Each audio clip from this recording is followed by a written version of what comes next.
اچھا خواجہ صاحب ایک چیز میں کرنا چاہنا تھا، ججمنٹ جہی ہے وہ ضرور دیکھ لینا، 7 ممبر ججمنٹ ہے، اور جی یہ اپنا سو موٹو ہے نمبر 4 آف 2010 رپورٹڈ ہے سر، یہ 7 ممبر ججمنٹ 2012 سپریم کورٹ پیج 553 اتنے. اچھا جی ٹھیک ہے نا جی، میں دیکھ لینا جہاں بھی وکیل تعالیٰ کر رہے ہیں ذرا دیکھ لینا کہ بھی اگر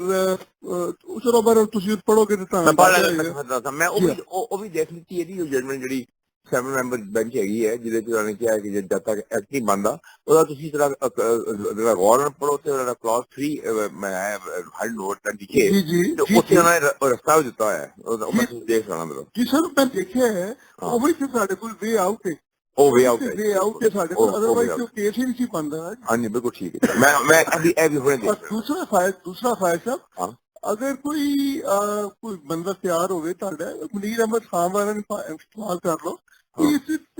ਕੰਟੈਂਪਟ ਆਫ ਕੋਰਟ ਦਾ ਬਿਲਕੁਲ ਕਲੀਅਰ ਕੇਸ ਹੈਗਾ, ਉਹ ਵੀ ਹੋ ਰਹੀ contempt of court the case ਹੈਗਾ. ਦੇਖੋ ਕੱਲ ਜੋ ਕੁਝ ਹੋਇਆ ਹੈ ਆਜ਼ਾਦ ਜੰਮੂ ਕਸ਼ਮੀਰੀ, ਉਹਦੇ ਬਾਅਦ ਤੇ ਕੋਈ ਮੇਰੇ ਹਾਲ ਜੀ we are just waiting for the ਐਵੇਂ ਹੁਣੇ ਆਰਡਰ ਕਰਦੇ ਪਏ ਨੇ ਉਹ 3 ਮੈਂਬਰ ਬੈਂਚ ਸ਼ਾਇਦ